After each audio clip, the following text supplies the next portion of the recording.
सीधा हॉस्पिटल गया। हॉस्पिटल पहुंचकर उसने सारे पैसे डॉक्टर साहब को दे दिए और बोला, डॉक्टर साहब अच्छे से मेरी माँ का इलाज करो, इनको कुछ होना नहीं चाहिए। डॉक्टर ने बोला, चिंता मत करो रायस्टार, तुम्हारी माँ एक दिन में ठीक हो जाएगी। रायस्टार बहुत खुश हो गया। अगले दिन जब उसकी माँ ठीक होकर घर वापस लौटी तो रायस्टार की माँ ने रायस्टार को बोला, बेटा ब्लू क्रिमिनल गुंडा फिर से कल हमारे घर आया था और मुझे उल्टा सीधा बोला, उसी की वजह से मैं बेहोश हो गई और तुम्हें इतना तकलीफ का सामना करना पड़ा। रायस्टार गुस्से से बोला, उस क्रिमिनल के बच्चे की इतनी हिम्मत, तुम्हें गाली दी, अब उसको तो मैं छोड़ूंगा नहीं। रायस्टार की माँ बोली, बेटा तुम गुस्से में आकर कोई फैसला मत ले लेना, वो बहुत खतरनाक गुंडा है। रायस्टार ने बोला, ठीक है माँ, मैं कुछ नहीं करूंगा। और इतना कहकर रायस्टार वहाँ से चला गया। जब वो रास्ते से जा रहा था तो उसको वहाँ ब्लू क्रिमिनल दिखा। वो उस वक्त अकेला था और किसी से बात कर रहा था। रायस्टार ने सोचा, अरे वाह, अभी तो उस क्रिमिनल के गुंडे भी नहीं है, यही वक्त है अपनी माँ का बदला लेने का। रायस्टार ब्लू क्रिमिनल के पास गया और बोला, तू कल मेरी माँ को क्या बोल के आया था? ब्लू क्रिमिनल बोला, अरे देखो गरीब का बच्चा आ गया, तुम लोगों ने अभी तक मुझे पैसे नहीं दिए मेरे, इसलिए मैंने तुम्हारी माँ को थोड़ा समझा के आया था। ब्लू क्रिमिनल फिर से उसकी माँ को गाली देने लगा। रायस्टार बर्दाश्त नहीं कर पाया और हथौड़ा निकालकर सीधे उसके सर पे दे मारा। ब्लू क्रिमिनल वहीं गिर गया और उसकी सांसें रुक गईं। रायस्टार जोर से बोला, जो भी मेरे परिवार के बारे में उल्टा बोलेगा उसका मैं यही हाल करूंगा।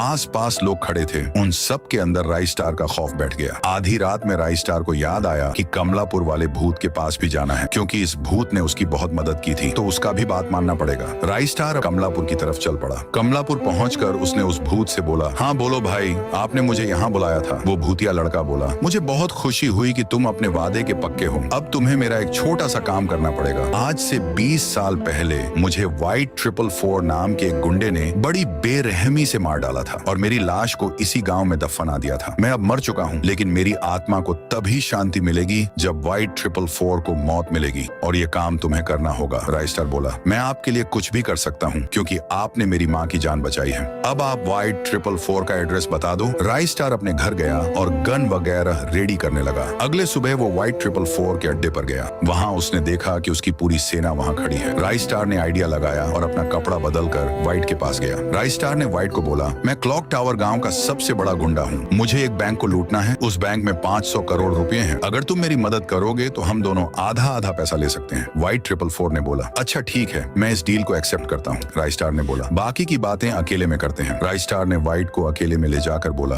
तुम्हारा खेल खत्म है व्हाइट 444, और उसे गोली मार दी। व्हाइट 444 वहीं गिर पड़ा और आसमान से आवाज आई, तुम्हारा बहुत बहुत धन्यवाद रायस्टार, आखिरकार मेरी आत्मा को शांति मिल गई। अब मैं हमेशा के लिए जा रहा हूँ, और हाँ, तुम कमलापुर का पूरा खजाना ले लेना। रायस्टार खुशी खुशी रहने लगा। पार्ट 1 मैंने अपलोड कर दिया है, पहले पार्ट 1 देख लो, तभी कहानी समझ में आएगा।